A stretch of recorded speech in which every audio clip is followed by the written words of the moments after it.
O mga bata, oras na para sa ating artwork.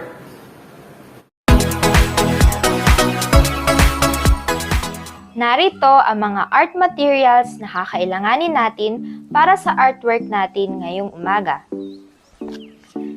2 klaseng kulay ng colored paper.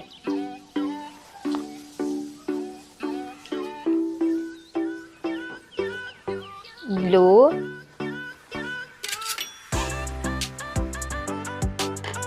scissor,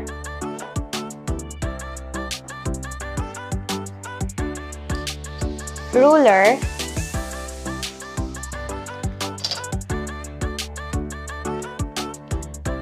pencil at marker. Simulan na natin. Gumuhit ng isang malaking bilog sa yellow na colored paper.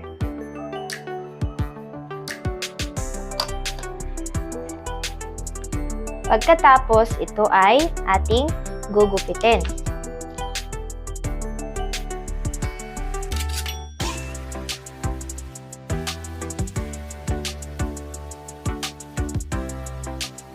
Ngayon naman, tiklupin natin ito ng 8 beses.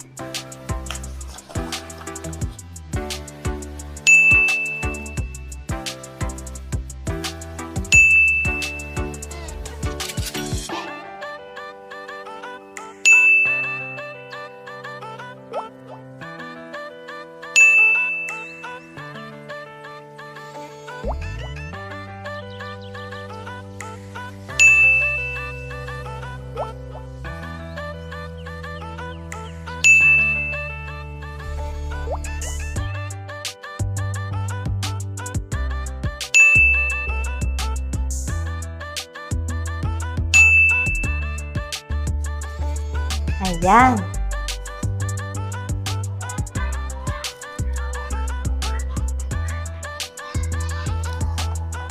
Pagkatapos, ito naman ngayon ay ating gugupitin sa gitna.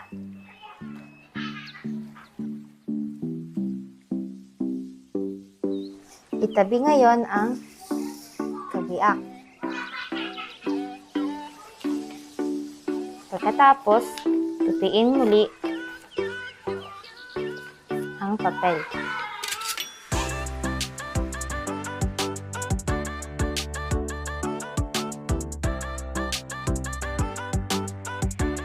Kumuha naman ng glue at pagdikitin ang magkabilang dulo nito.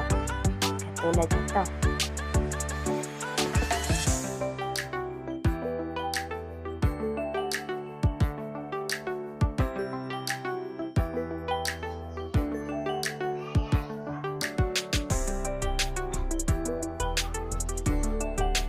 Kunin naman ang kabiyak na papel.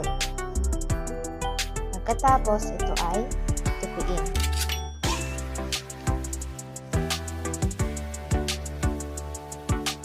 Lagyan ito ng marka sa pinakaibaba, maliit. Gaya nito.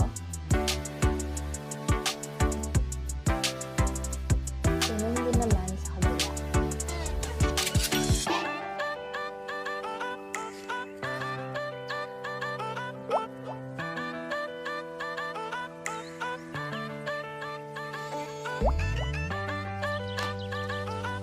Pagkatapos, ito ay gupitin.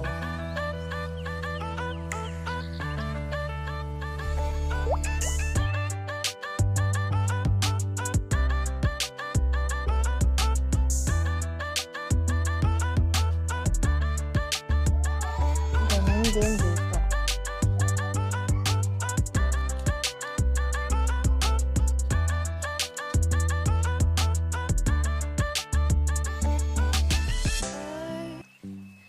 Ayan.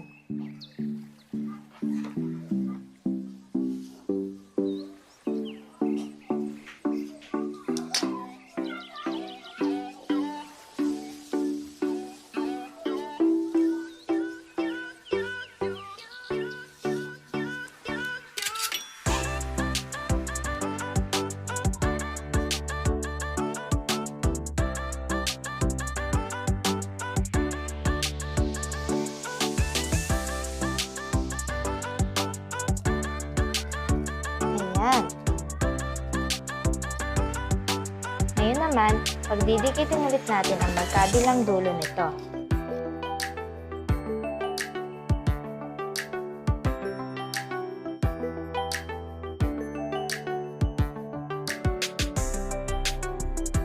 Ngayon naman, pagdidikitin natin ang dalawa.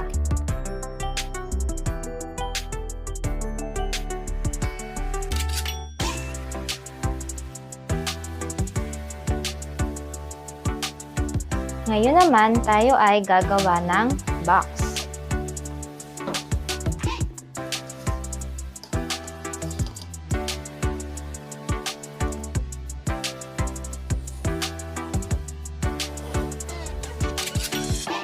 Centimeter, 20 cm. Ito naman ngayon ay ating gugupitin. Pagkatapos, ito ay hatiin sa gitna.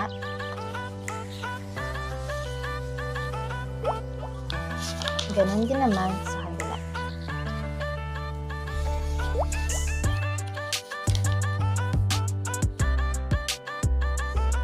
Pagkatapos, gayahin si Ate Len.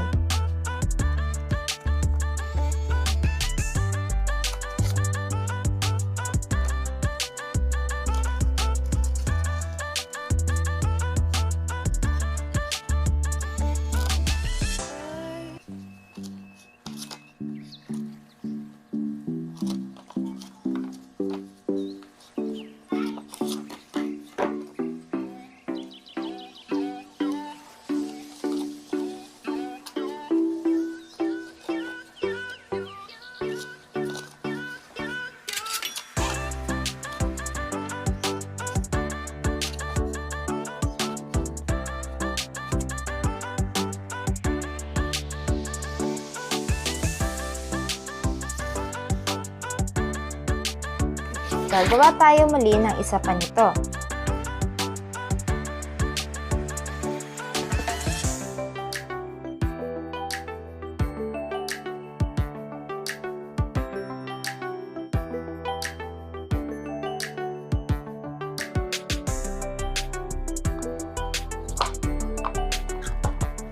Ngayon naman, sila ay ating pagdidikitin.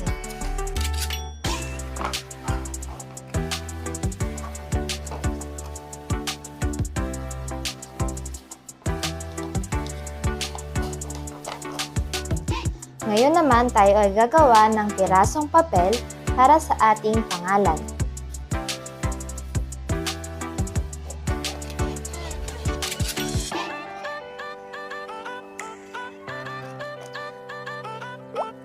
Isulat sa isang papel ang inyong pangalan.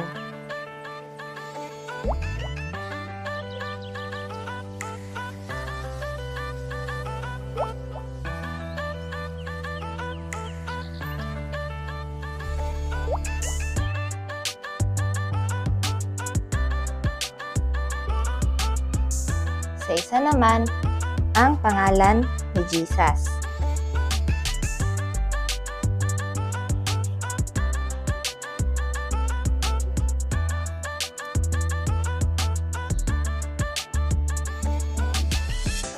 Ngayon naman, ito ay ididikit natin sa box.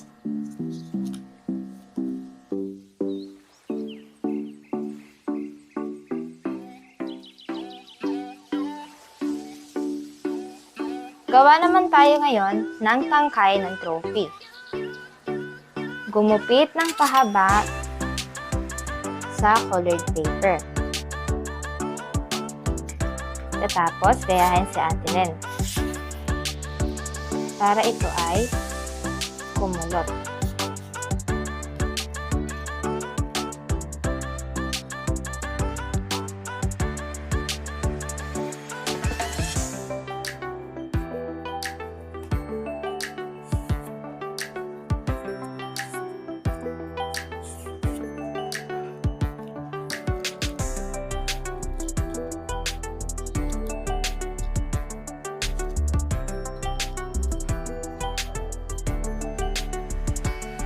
So, ngayon ay ating ididikit.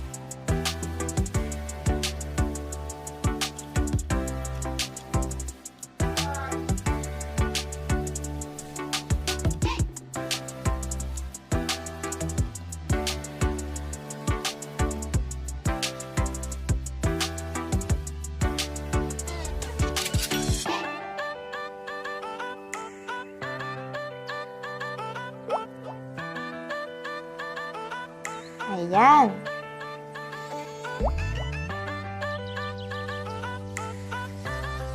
Ngayon naman, ididikit na natin siya sa box.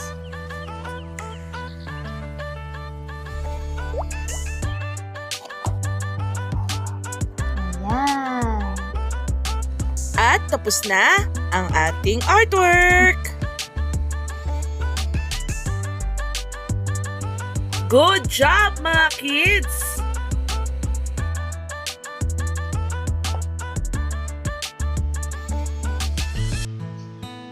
Ang trophy na ito ay madalas ibinibigay sa isang nagtatagumpay.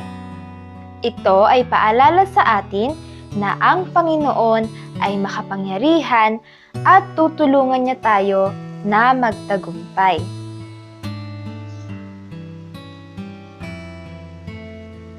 Kung tapos nyo na ang artwork natin sa umagang ito, maaari nyo na itong kunan ng litrato at i-post sa ating comment section.